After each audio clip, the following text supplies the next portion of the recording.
that whatever money you're making, oftentimes it's not because you're too smart or too skilled or anything like that. It has to do with timing and you're in there at the right time, right?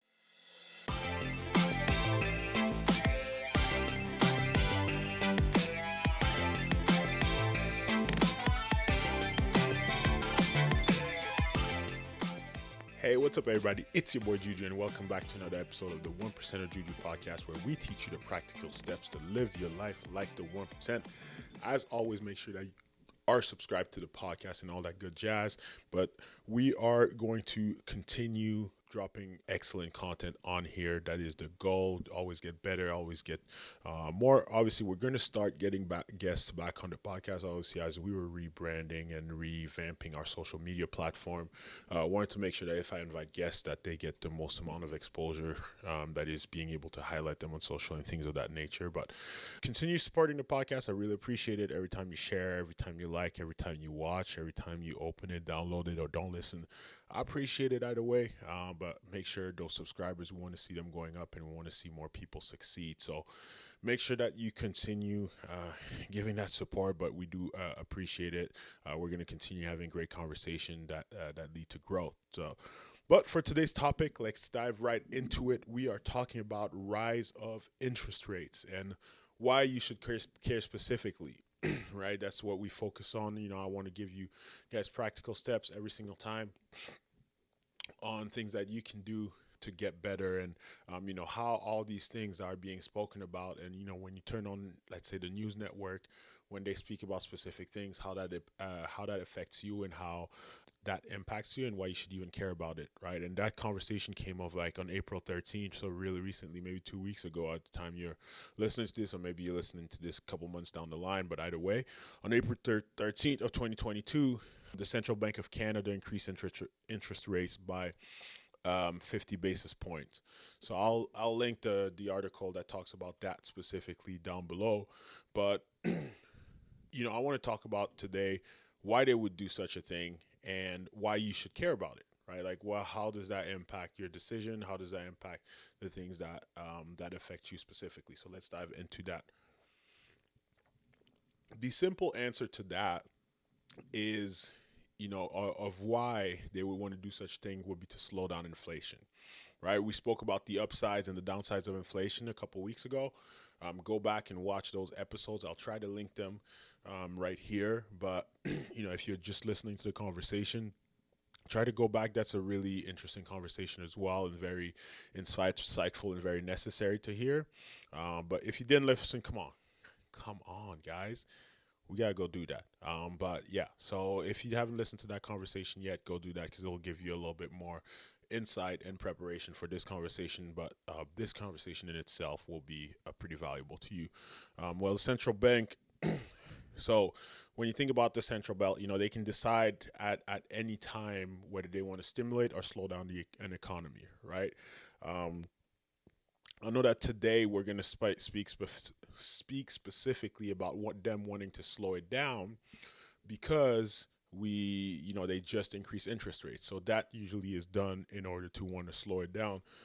But I'll preface with this, right? When you're in a situation where, no one wants to spend money, and let's just pretend for argument's sakes, right, that like an argument hits and that shuts down a whole world's economy. No one can go to work and do all the things, and all businesses are closed. um, and people become more careful with their money, right? Like, that's completely hypothetical. And they start spending less, or they simply just don't have as much money to spend. Or let's say that a bunch of people ensues, they just start lending out money irresponsibly. They lend that money to a bunch of people that can't afford maybe to take mortgages, whatever it might be. And the housing market crashes completely, right? Leaving millions of people without homes, without jobs in some instances, um, or whatever it is.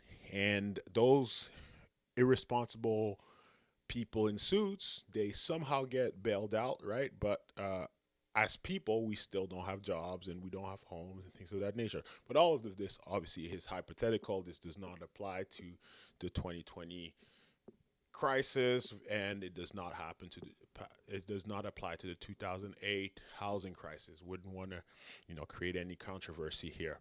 But these situations may be things that cause the population to spend less money or not want to spend their money, right? Like they're scared, there's a lot of uncertainty and things of that nature. These situations may lead to a central bank saying, well, we need to stimulate the economy back up. No matter how long it takes, right? Like maybe we're in a downturn or a downtime, whatever it is, but we need it to get back going. We need things to grow again because, that's how your country is measured. That's how, people, that's how you compete with different countries and things of that nation, right? So, in order to stimulate that economy, what might the central bank want to do? They might want to decrease interest rate. In this situation, it may be cheaper to do things such as taking out a mortgage. That's just one example, right? Other things become easier to do, but that is just one example, and here's why. When you go to your mortgage lender, right, they take all your information. They ask you how much you make. They ask you how much your car payment is, how much your student loan is, all of those different things, and they'll then go out and they tell you, oh, you can afford to buy a home that's worth this amount of money, right? So the price of the actual home is actually not that big of a factor for you. So that's why you have to be really careful. But we'll get into that. But the price of the actual home isn't really a factor that they take into consideration when they give you that number. They actually calculate it based on your cash flow, right? So if you're more amortize the home over a certain period of time, can you afford this amount of cash flow? And they tell you, like, well, this is the amount of cash flow that you can actually afford to spend without going broke and not being able to pay us back. Because that's essentially what they care about. They don't really care about anything else. They don't really care if you're able to afford it or not. They care about, are you going to be able to pay us back if things go bad, right? So don't think that it's for your safety or for your own good. So let me give you an example. Right. So imagine you purchase a home for $500,000. Well, good luck finding a home for $500,000 in this market. But let's say you find one, diamond in the rough. You amortize it over 25 years and at a 3% interest rate, right? Pretty good interest rate, especially if you compare that to years and years ago. Your monthly mortgage would be a little over $2,300. Okay. So imagine interest rates were now 1.5%. Well, with that same $2,300, you would actually be able to get a home that's $610,000. So right, so you're able to get a little bit more expensive of a home while keeping the same mortgage payment, and that's what your mortgage lender is going to tell you, right? So they'll in their analysis, whatever happens, they'll see, okay, $2,300 is what the number that this person can afford. Perfect. Go out and go find yourself a home that's this amount. That's $610,000, or in the first situation, 300,000, $500,000. Sorry. Or you can purchase the same $500,000 home, right? Or and have a little cheaper monthly payment. So in this situation, your monthly payments will be a little under $2,000. This situation may encourage people to want to go out and buy homes, might want to go out and spend a little bit more money on the homes to to beat out someone else. Hypothetically, it may cause a bunch of people to overbid on homes. Throw maybe a $600,000 offer on a $500,000 home. Hypothetically, once again, we're not throwing shots here. Or more people realizing that they just want to go out and buy a home, right? Like maybe you're like, oh, well, I couldn't afford a home, but wait, now I can afford 500,000. I couldn't afford $2,300, but now you tell me that I can only pay $22,000. Let me try to go see what's out there. And that, when we spoke about supply and demand, right? When there's more demand than there is supply, that creates a shortage. So right now, what is being created in this situation, because this is hypothetical, right? Um, is a shortage of homes is being created, which makes the ones that are actually available, they obviously become more expensive, and it's harder for people to buy them. It's hard. It's great for the sellers, right? If you're selling a home, you're like, okay, well, great. But for the people actually buying them, not as ideal because there's not as many homes, but there's a lot of people that want them, and that's why some of these bids go out of control. But once again, that's just a hypothetical. Um, And you can apply this to a variety of things, right? That lead to inflation, that lead to prices going up. It could be the same example, but today I really wanted to talk about the increase of interest rates. So don't want to ponder too much on the rise of inflation because we already spoke about that, right? So like decrease, now we understand that decrease of interest rates may lead to more people wanting to a rise in the economy, obviously, because things are a little cheaper. But let's talk about the increase in interest rates and why they would do that, right? If you look, basically take all of this and you reverse it, right? But like if you take your economy and it's a little too booming, that leads to overinflation, right? And that's also not good um, for a plethora of reasons. We already spoke about that specifically, about the downsides and the upsides of that. But the central bank in this situation may decide like, okay, it's time for us to slow this down, right? Like it's been great, it's been going up, and a lot of people have made great money, but it's time to slow this down. Their job is to find that fine line between inflation, and CPI, which is your consumer price index going up, right? So look that up a little bit. There's also some simple explanation of what your consumer price index is, and that's important as well. So there's some people that are really really smart that make those decisions. They're a whole lot of smarter than I am, and that you and I both are combined. If you're listening to this, and their job is to figure out what that middle is, right? Because they still want their currency to be valuable, and their goal is to keep it anywhere between 2 to 3% annually. But that's real work, right? Because there's human interference in that, right? So there's certain things that make us want to go out and buy homes, and then there's different things that happen in the world, right, that are out of our control completely, that also make us want to do certain things that is sometimes out of control of the central bank. So their goal is to keep that in control. All right, things like innovation, right? They can't control a certain industry completely going up and whatever it is. So that's what their goal is, and obviously right now they've lost control over that. And the problem with that specifically is I spoke about their job is to keep your currency valuable, right? And so for us, I'm obviously recording this in Canada. Same thing for the United States. The value of your dollar at some point, if your inflation is way too high, becomes just worthless, right? Because you're okay, well, yeah, you have, let's say, yeah, you have 50,000 and now you have 55,000, but in fact to buy the same things that you needed 50,000 2 years ago, now you need 60,000. So even though you have an extra 5,000, you actually have less money, and over time your dollar really becomes worthless, and that's not good, right? And if you think about it, like, I know I threw some big numbers at you, but remember the days when you could go to the store and with $1 you could buy enough candy? And I love the fact that I'm now old enough to be able to say that. That's just great. I'm always wanted to say that. I remember when I was younger, I was like, oh, I can't wait to be able to say, oh, back in my days, things like that. Anyway, let's keep carrying on. So what happens when they finally decide to raise interest rates? Well, number one, think about the mortgages, right? We spoke about what happens when they decrease interest rates when they raise it. Um, in this situation, it also becomes more expensive.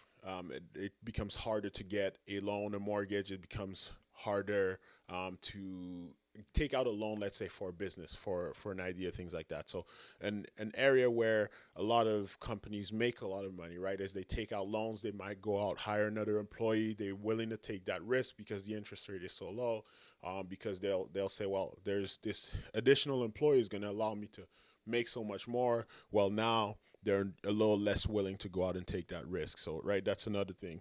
And people overall, they just have less money and, aren't as incentivized to spend their money. So, less spending of money means that people that still want to sell, they may need to sell at a discount, right? So, let's say before, if I put one of my houses on the market, I might get 3 or 4 offers day of, right? Like, and that's literally what it was. So when I put one of my houses on the market, like right away, right off the bat, it was just visit on visit on visit.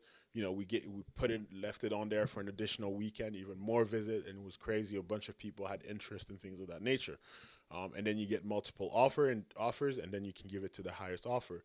Now, if there's barely anyone that wants your house, right? You put a house on the market, and there's only one person that submits an offer, or let's say I don't know, there's no one that submits an offer, and now you have to sell it at less than what you put it on the market for, which is what used to happen back in the days, but now not so much.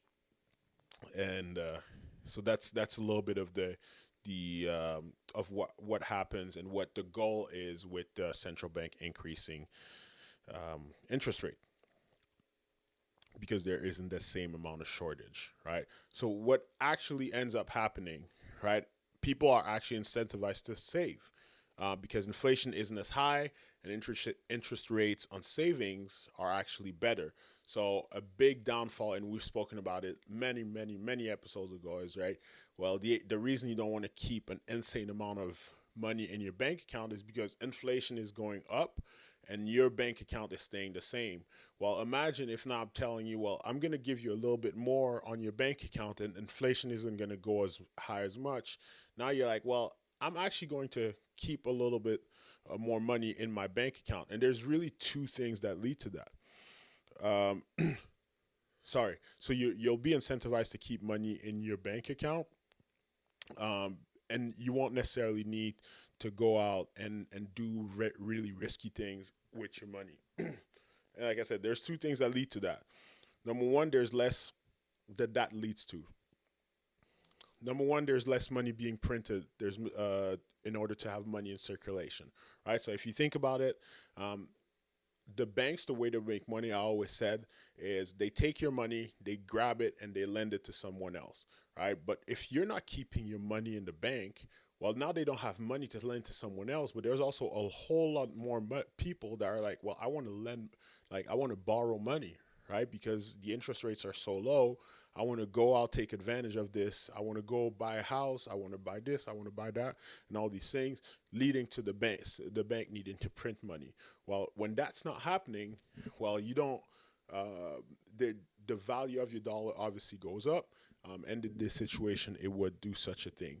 There's also less of a rush to run to the stock market and take an additional level of risk. So if you think about it, well, I spoke about, well, now your interest rate is a little higher on your savings accounts, probably not on par with inflation, but inflation and inflation is a little lower. Now you're like, well, I could go out on the stock market and take a little additional risk, or I can just keep my money in saving, and it's at least going to keep up with inflation, hopefully, right? And we're not there, but there's less of a rush to just be like, I need to go to the stock market right now.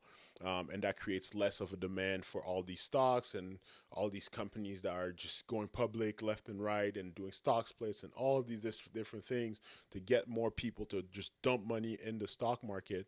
There's a little bit less of that, leading to a slowdown in that growth as well, and overall slowing down and putting not a stop, but like a little bit of a less aggressive pike to inflation. So, what you should do about it. I hope this makes sense because I tried to simplify as much as possible, but I hope this makes sense. So, what you should do about it? Well, realistically, nothing, right? Because you can't really control when or where or in what climate things like that are going to happen, right? Think about when we first started with this pandemic, right? This was 2 years ago, and people were like, okay, everything is going down, everything is going in the gutters, and surprisingly, a whole lot of people became millionaires and billionaires during that time. Insane. Um, but you do need to keep it in mind, right? Do need to understand like how that impacts your day to day, how that impacts your dollar, your money, and things of that nature. It might also impact certain decisions you have. Decisions such as taking out, if you're going to go buy a house, right? Um, if you're going to decide to take a variable mortgage versus a fixed mortgage, right? Depending on if you think that interest rates are going to go up or over time, or if they're going to go down over time, or maybe you think that they're going to stay the same. You know, I would encourage you not to speculate too much on that, but it might impact your decision in that way, and that's why I'm giving you this this information. But here's my recommendation for what it's worth, right? You never have to listen to it. It's just something to think about, a different perspective. It's not really a different perspective because this is pretty safe, but essentially you just live below your means, right? Always have an understanding that whatever money you're making, oftentimes it's not because you're too smart or too skilled or anything like that. It has to do with timing, and you're in there at the right time, right? So don't have one great year where you make a bunch of money in the stock market, or you have one great year where your house went up, by 100,000, and you take that 100,000 out of the house and you like go splurge it on a brand new car. Continue living below your means, right? Always try to do that. Always keep a good emergency fund, right? 3 to 6 months of expenses, a little bit more if you want to be able to take advantage of certain situations. I'm thinking about, 2008. It's probably a great moment to buy for a lot of people. If you keep a good emergency fund, right? It wasn't great because a lot of people lost their job, but there's a lot of people that got a whole lot richer because, they were in a situation where they always lived below their means. They didn't overextend themselves. And when that hit, they were like, bam, okay, I have cash on hand in order to be able to take advantage of these situations. So keep a good emergency fund for obviously emergencies, but anything above that, just in case you want to take advantage of certain opportunities. And don't over. Well, number three is don't overextend your debts. Even good debt like a mortgage. You never want to go out and, I'm a big 5% mortgage person, but you don't want to go out and just take a bunch of 5% mortgages, because that means if the value of your home goes down or interest rate goes up and things of that nature, now you have more that you owe to the bank than what your house is actually worth. And that's how a lot of people go and file for bankruptcies, because they just don't have enough money and they're never going to pay this thing off, right? So don't overextend yourself. Don't just go out in times of like low interest rates, just go out and take a bunch of debt, not understanding, right? And that's something like I should maybe take my own advice. It's worked out so far, but I also do it very mindfully, right? If I'm going to go invest in something, it's going to be in an understanding of like, okay, what's the downside? Can I afford the downside? Perfect. Now, yes, I can go do it. So those are the things that you want to do. And then take the rest of the money and go invest it in assets that you think are going to go up in time, right? It doesn't need to be super complicated. It can be purchasing a home. It can be investing in in simple index funds. Buying a couple stocks of some of your favorite companies. We already spoken about that in the past, and I can link it back up here because, like I said, a lot of this information is really valuable. But that's really the way to do it, and that's how it impacts you, because I know like some of these things, they talk about it and they use big words, but it's really simple. I know like people like that wear suits, they like to pretend like they're smarter than they really are. I can understand it. I'm not that smart, so that's why I try to simplify some of these things, and I hope that made sense. Maybe I went too technical. Please comment in the comment section, leave reviews, message me on social media, and let me know if there's a part that you didn't understand, and I'd be more than happy to kind of clarify some of these things, make another video clarifying these things to make sure, because my guess is if someone didn't understand, there's always someone else that didn't. So let me know what you thought about this. But overall, I hope you found this helpful. If you did, please do share it with someone. That's really the only way that this platform grows. And you guys know that I have big growth goals, and I'm always thankful for all of you guys. Please make sure that you are subscribed, like, review on podcasting platforms. That actually helps the podcast quite a bit. It helps the platform. So I would really appreciate if you were able to do that, especially if you did find some value out of this. And finally, follow us on social. But as always, you guys already know, make sure that you're taking the steps today to ensure that you're 1% closer to your goals than you were yesterday. Thank you for joining, everybody. Have a